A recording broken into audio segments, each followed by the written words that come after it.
ನಮಸ್ಕಾರ ವಿದ್ಯಾರ್ಥಿಗಳೇ, ವಿಶಾಲ ಜ್ಞಾನ ಕನ್ನಡ ಯೂಟ್ಯೂಬ್ ಚಾನಲ್ಗೆ ಸ್ವಾಗತ ಅಂತ ಹೇಳುತ್ತಾ, ಇವತ್ತಿನ ನೋಡೋದಲ್ಲಿ SLC ಹಾಗೂ ಸೆಕೆಂಡ್ PUC ವಿದ್ಯಾರ್ಥಿಗಳಿಗೆ ಸರ್ಕಾರ ಕೊಟ್ಟಂತಹ ಗಿಫ್ಟನ್ನು ಏನಂತ ತಿಳಿಸ್ಕೊಡ್ತಾ ಬರ್ತೇನೆ.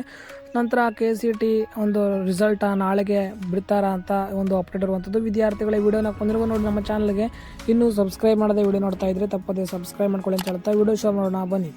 ಸೊ SLC ಹಾಗೂ ಸೆಕೆಂಡ್ PUC ವಿದ್ಯಾರ್ಥಿಗಳಿಗೆ ಸರ್ಕಾರದಿಂದ ಬಂದಂತಹ ಗಿಫ್ಟ್ ಏನಪ್ಪ ಅಂತಂದರೆ, ಸೊ ವಿದ್ಯಾರ್ಥಿಗಳೇ ಇದು ನಿಮಗೆ ಗಿಫ್ಟ್ ಅಲ್ಲ, ಒಂಥರ ಗಿಫ್ಟ್ ಥರನೇ. ಯಾಕಂತಂದರೆ ಸರ್ಕಾರದಿಂದ ಮುಂದಿನ ವರ್ಷದಿಂದ SLC ಹಾಗೂ PUC ವಿದ್ಯಾರ್ಥಿಗಳಿಗೆ ಯಾವುದೇ ರೀತಿಯಾಗಿ ಗ್ರೇಸ್ ಮಾರ್ಕ್ಸನ್ನು ಕೊಡುವಂತಿಲ್ಲ ಅಂತ ಆದೇಶ ರವಾನೆಯಾಗಿರುವಂಥದ್ದು. ಸೊ ಇದು ಗಿಫ್ಟ್ ಅಂತಲೇ ಬ್ಯಾಡ್ ನ್ಯೂಸ್. ಸೊ ವಿದ್ಯಾರ್ಥಿಗಳೇ, ಎಲ್ಲ ಒಂದು SLC ಹಾಗೂ ಸೆಕೆಂಡ್ PUC ವಿದ್ಯಾರ್ಥಿಗಳಿಗೆ ಸರ್ಕಾರ ದೊಡ್ಡ ಗಿಫ್ಟನ್ನು ನೀಡಿದೆ. ಸೊ ಇದು ಆದ ನಂತರ ನಿಮಗೆ KCET ರಿಸಲ್ಟ್ ನಾಳೆಗೆ ಬಿಡ್ತಾರಾ ಅನ್ನೋಂಥ ವಿಚಾರವಾಗಿ ಯಾವುದೇ ಕಾರಣಕ್ಕೂ ನಾಳೆ KCET ರಿಸಲ್ಟನ್ನು ಬಿಡೋದಿಲ್ಲ. ಮೇ 20ರಂದು KCET ಕಡೆಯಿಂದ ಯಾವುದೇ ರೀತಿಯಾಗಿ ರಿಸಲ್ಟ್ ಅನೌನ್ಸ್ಮೆಂಟ್ ಆಗೋದಿಲ್ಲ.